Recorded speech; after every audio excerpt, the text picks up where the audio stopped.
May 7th, 2013. In part one of this video, I was going through a story about the attack on the Dulce underground base in 1979.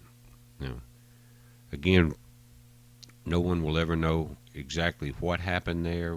There's a couple of different stories about this underground base, not this attack, but another story that where they accidentally carved into one of the tunnels as they were doing another underground U.S. Air Force tunnel.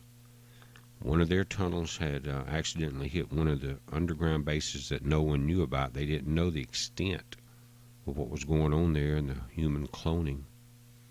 The cloning was going on, they say, for things not only as slaves, but body parts, things like that. Pretty gruesome. But anyway, we had a split in the government. The NSA, NSC, one was pro-human.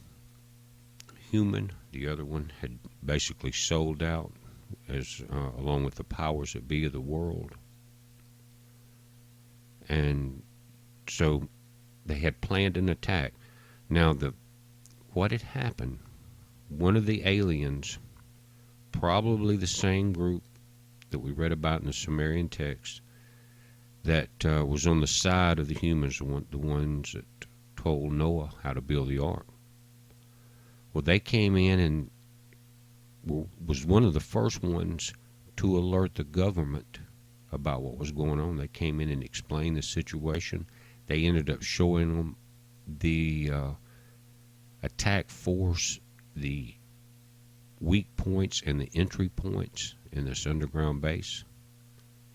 Told them how to even go in and defeat it. And what would happen, according to the story, is it was almost a hologram effect. In other words, there was no runways. They were using light craft that would use a particle energy beam that could come straight down and land right into a landing platform. Then the doors open or the shield open and they could go inside. Then it would close immediately. It happened very fast. If you didn't know what was going to happen, you wouldn't see it. Now, so would say the alien that was on the human side told them how to even to detect with microwave, a form of microwave radar, these high energy beams. So they even developed a special helicopter. They were going to have to do it with helicopters, but they needed one that would could do a lot of fancy maneuvering with a lot of firepower. So they waited, and when the time came for the attack in 1979, they were the friendly alien, friendly extraterrestrial, had told them when to be there and when to be ready. Now, this is a Bell Model X-22. It was kind of a mixture of a plane and a helicopter with rocket capabilities, notice on the tail back here. And it had heavy armament, and it could transport several troops. But according to the story, the guy, I think it was Mark Richards, I think he was one of the major helicopter and other test pilots during the Vietnam era. But anyway, he had I think only a day or so to train, and with this model, because they had to go in and do their strike at that time. Now remember, and it's key to remember, there was a split in the U.S. military and the government. The elite, the world rulers, controlled the military, and they had made the deal with the Greys and were allowing the kidnapping and other things to go on. When certain other members of the military and the NSA, they found out about the extent of it and how bad it was, they planned this mission. They knew that they were going to get one strike at it, and most of them their heads would probably roll afterwards, and most of them did.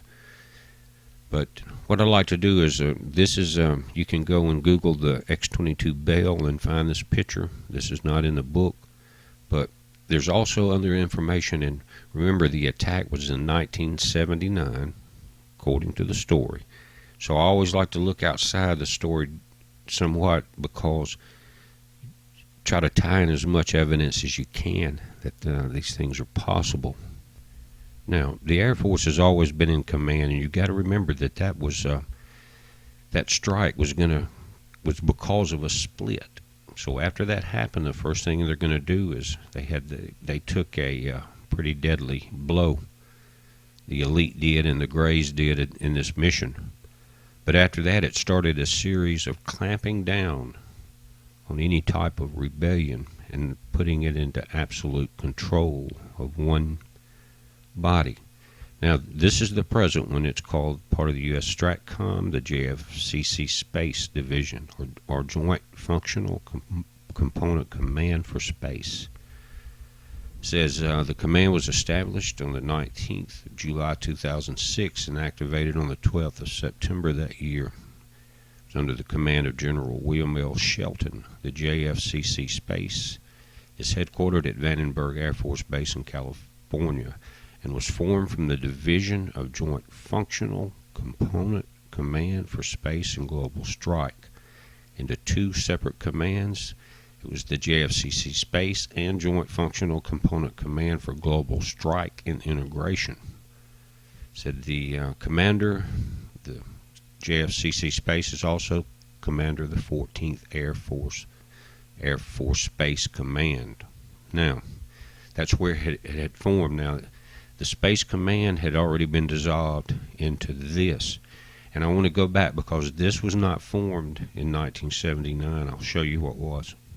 Back then, it was called NORAD. Right there, they were in charge of all the airspace. They were tied in with Canada to protect basically North American airspace, even up into the satellite levels. And but let me read this. It says, on at least 3 occasions, NORAD systems failed, such as on November 9th, 1979, when a technician in NORAD loaded a test tape but failed to switch the system status to test, causing a stream of constant false warnings to spread to continuity of government bunkers as well as command posts worldwide. Now, on June 3rd, 1980, and again on the 6th of June, 1980, a computer communications device fell, causing warning messages to sporadically flash in U.S. Air Force command posts around the world that a nuclear attack was taking place. During these incidents, the Pacific Air Forces promptly had their planes loaded with nuclear bombs in the air. Strategic Air Command did not and took criticism because they did not follow procedure, even though the SAC command knew they were almost certainly false alarms. Now, I've seen this before. Something happened big and it's played down. Everyone that watches these videos and keeps up with this type of stuff, you've seen it also. But that's how they would explain something like that they had tried to keep secret for so long. Now, what happened right after this, because of that split, they had to clamp down and make absolute control, give the elite power back, go in and apologize for the attack on the Greys, I guess, and try to get this thing set up. Hold on.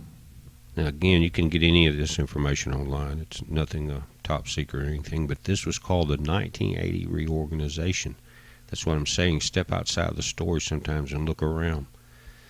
It says, following the 1979 Joint U.S.-Canada Air Defense Study. Remember, that study was those, what they call false alarms, and same time this attack occurred. It says the command structure for aerospace defense was changed. SAC assumed control of ballistic missile warning and space surveillance facilities.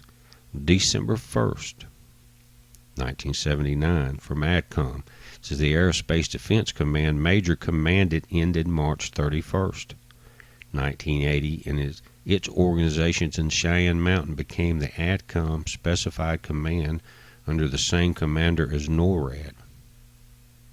Now, that went on for 5 years into 1985, and it became the United States Space Command. And this tells you about it, and this is the badge right there. The U.S. Space Command.